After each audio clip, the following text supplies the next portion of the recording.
Magdadive kami ni Bro Arnie at afternoon dive lang. Subukan gawang ilang araw na walang dive. Yung anong bagyong to. Magdadive pa rin kami dito sa harapan lang. Baka swertihin kami. Ito. Kung bago ka pa lamang sa akin channel, huwag kalimutan mag-subscribe at pinutin ang bell para laging updated kayo sa ilalabas kong bagong video. Ito mga master, at afternoon dive lang kami. Kanina nga umaga ay natin si Joseph Cabanyog sa Kudon. Mag-aayos daw kasi ng bahay niya, baka ilipad. Kaya ito kami dalawa lang muna. Sana pagbigyan kami kasi sa ilang araw na.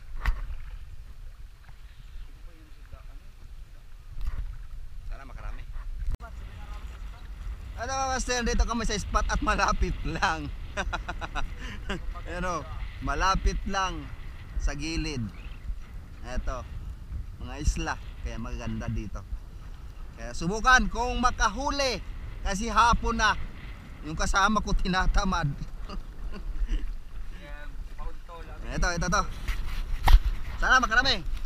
Abangan na mamaya kung anong mahuli. Oras pala namin mga master, ito alas 3 na at ilang dive lang ito. Grado, hapon na. Okay. Dive safe.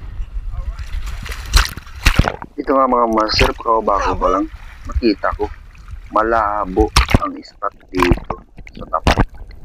Kaya agad kaming lumipat doon sa bandang dulo. Kaya ito. Ito mga master, lumipat kami ng spot kasi doon sobrang labo. Hindi kaya, dito na lang kami. Ito, nandito kami sa dulo ng Puntarongos. Saan makahuli. Pakababa ko dito master, ito ang unang drop ko dito. At napansin ko napakadami ng Silver Drummer at Slick Unicorn sa babang ito. At may napansin din akong mga unicorn fish na Blue Spine Unicorn at may kasamang mga mangroves. Ito pala yung mga grupong maliit niyan, may isang mga kitong. Dito nag-antay-antay tayo na kung lalapit yung mga mangrove snapper dito sa babandang ibaba na yan. Napansin ako ng isang mangrove snapper at ito palapit na, kaya agad natin nabigyan ng tira. Ayos, ito ang una nating isda sa hapon na ito, isang mangrove snapper.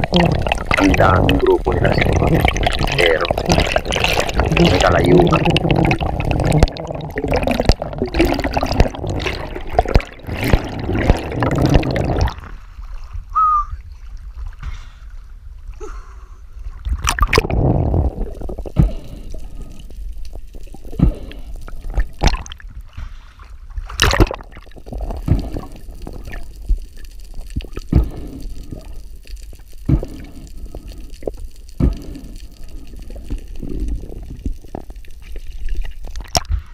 Malapit lang pala ako dito mga master sa bangka, kaya nilagay ko na ang isdang napana ko dito para hindi na ako magdala lagi sa ilalim ito. May kalalamin kasi itong spot na to at mayroong agos, kaya nilagay ko na lang talaga sa bangka itong isda na.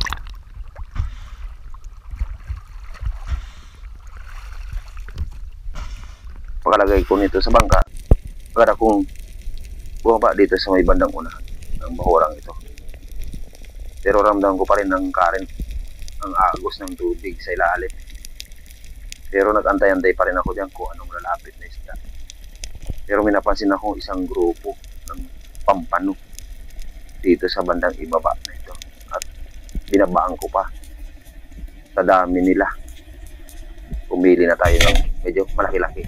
At yun, nabigyan natin ng patamang maganda. Na-secure natin isda.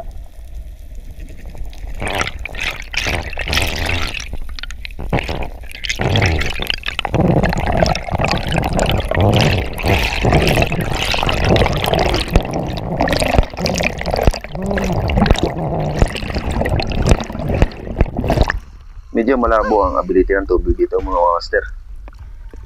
hindi malinaw ang pagkuha ng video sa ilalim. Pansin nyo mga master, hindi masyado makita ang isda yung pinana ko. Gawang medyo malabo nga talaga ang tubig. Hoy!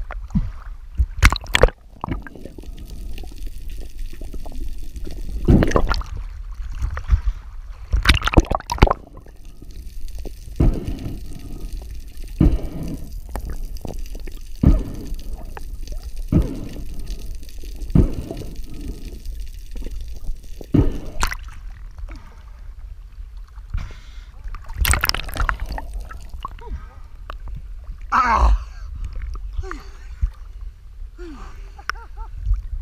Pakai dulu. Pakai di motor.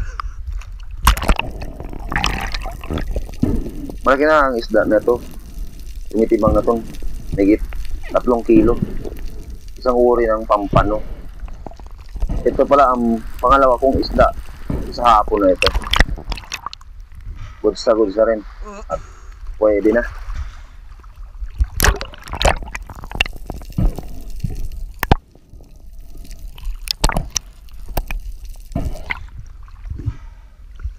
Pampano.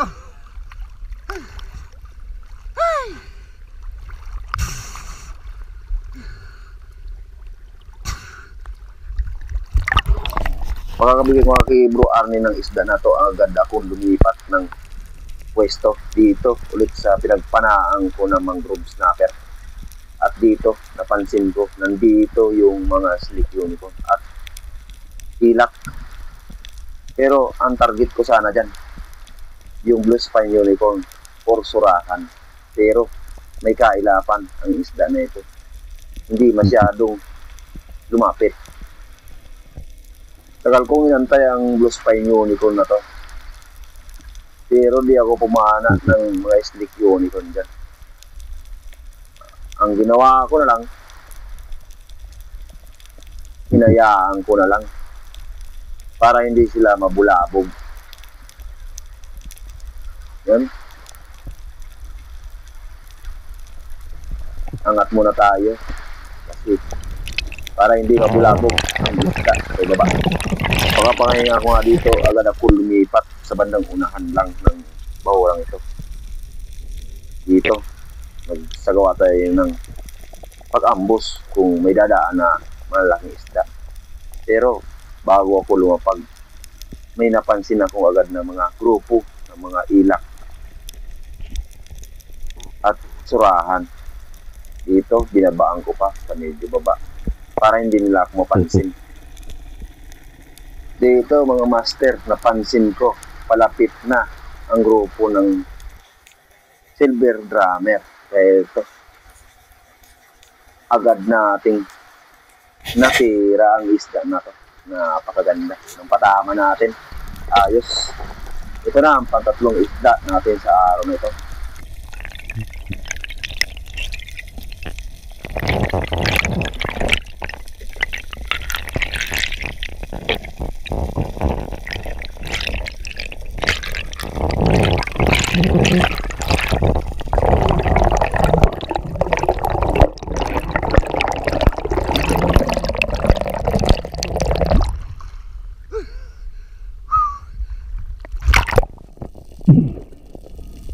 Napansin nyo mga master, nasa malapit lang ako ng bangka.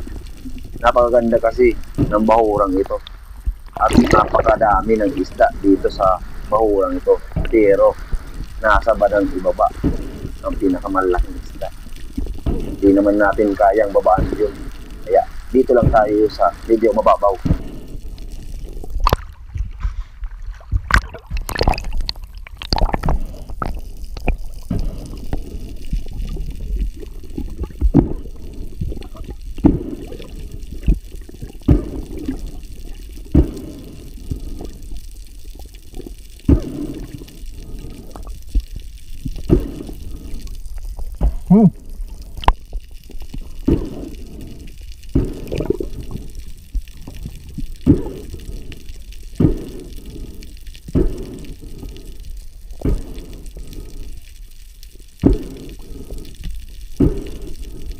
Pagkalagay ko nito ng isda sa bangka dito nagpahinga muna ako sa bandang gilid gawang nakakapagod pag meron agos. Kaya dito muna tayo, pahinga muna tayo. Pangpano at isa mangrove snapper. Ada sa bangka. Kaya malagdagan pa. Hapon na, yan o, ang araw. Pagkapahinga ko nga dito, binalikan ko yung nakitaan ko ng maraming silver damer at slender unicorn dito. Nagsagawa tayong ambos ulit kasi napakadami ng isda dito sa bandang ibaba. Pero napansin ko may dalawang bluefin tribale na paligid-ligid lang sa bandang ibaba ko. At tinantay ko na maklos natin. At ayun, pabalik-balik yung dalawa. At ayun, tinutukan natin para mapana ang isda na to. At napakaganda ng katama natin dyan mga master. Ayos. Ito na ang pang-apat na isda na nahuli ko sa hapon na to.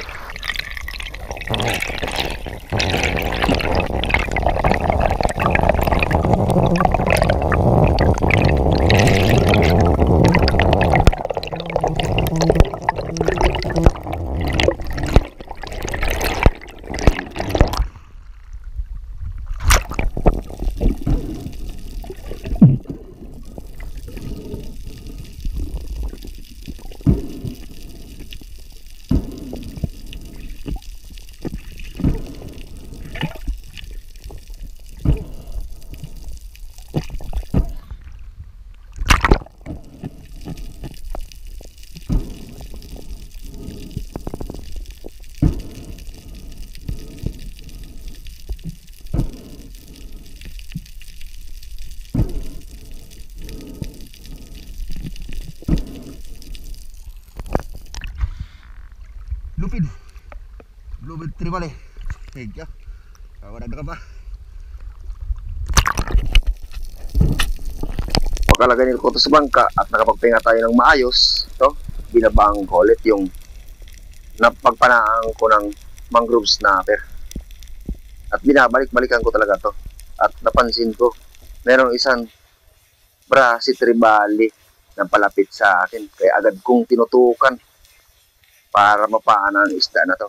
At ayun, napakaganda. Patama natin. Malaki na rin ang isda na to. Tumitimbang na to. Higit 2 kilo. Kaya goods na ang isda na huli ko sa hapon na to. Ito na rin ang palima natin isda sa hapon na to. Goods na rin.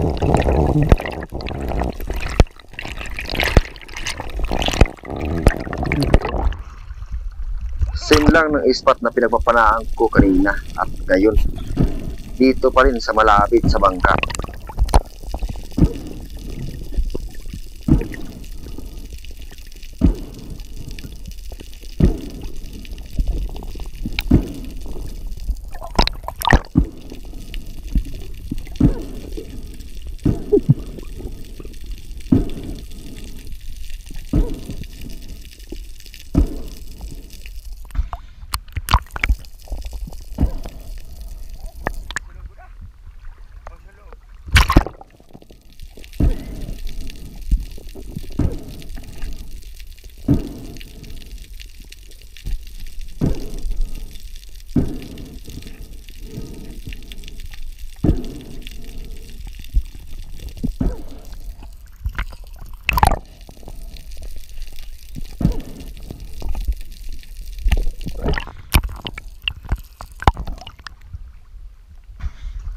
Ayos.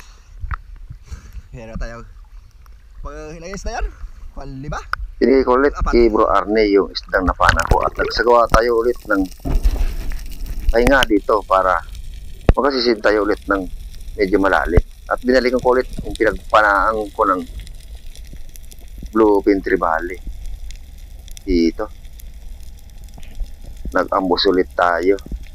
Pero napansin ko mayroon isa rin ulit na brasi tribale na palapit sa akin at napakadami rin na rainbow runner.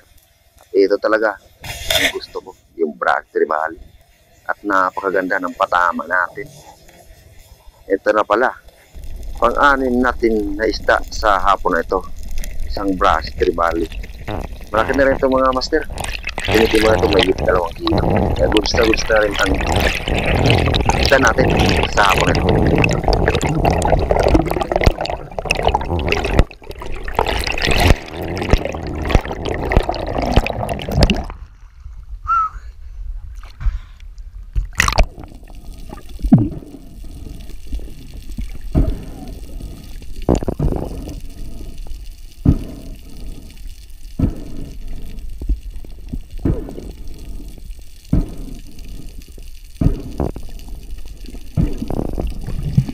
Malaki na rin ito mga master, ang blaster ba ito.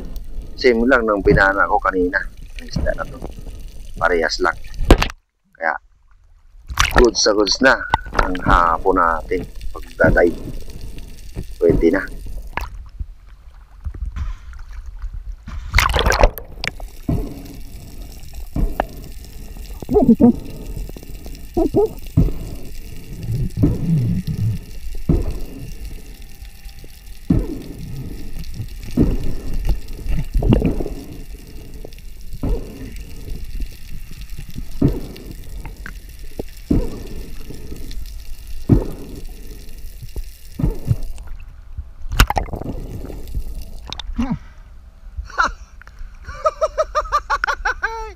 Binigay ko ulit kay Bro Arnie ang isda na ito para mabalikan ko ulit yung pinagpanahan ko nito.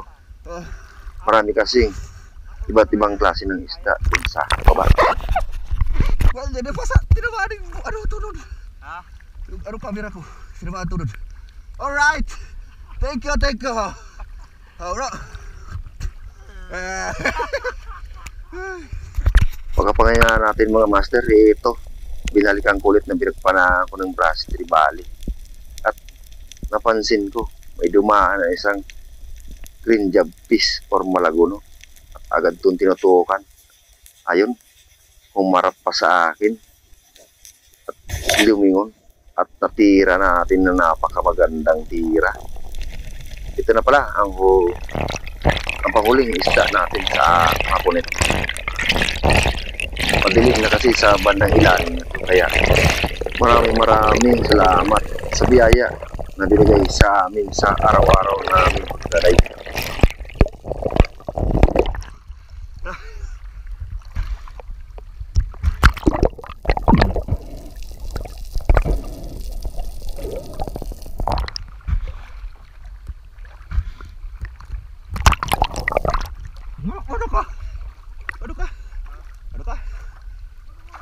Ako tadi. Pupunta mo lugway. Oh guys. Sir, uwi na kami. Hapon na. Ito. Uwi pa kami. Ay, ang laki oh. Paghuli. Kasi madilim ba sa ilalim, kaya pwede na magamit ang flashlight eh. Ay. Bukas. Bukas naman. Mayan. Ay. Ay. Sige na. Uwi na kayo master. Oh, ayos oh. Kaya lahat mga master, ang huli ngayong 3 PM ng hapon na ngayon. Anong oras na ngayon? Mga 5 na. 5 na pala. Kaya ito, time lang. Kaya afternoon time. Sige na. Ito. Ayos. Ayos, panalo. Master Let's on the mix. Ayos. Magandang hapon mga master. Ito, uwi na talaga kami gawang hapon. Pagdilim na. Ito. Ano? Yan. Napakaswerte natin ngayon na sa araw na to. Kung hindi ito magdidilim, napakarami sanang mahuli.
Yan lahat mga master ang afternoon dive namin ni Bro Arne. Eto. Dito na lang namin bininta gawang may malakas yung dagat, di pwedeng yung dalasan. Eto. Ito ang kita namin ngayon. Araw na hapon na to. Simula kami ng alas 3 nagsisid. 4:50. Yung alas 4 mga mag-alas 5 kaya pwede na, ayos na. Thank you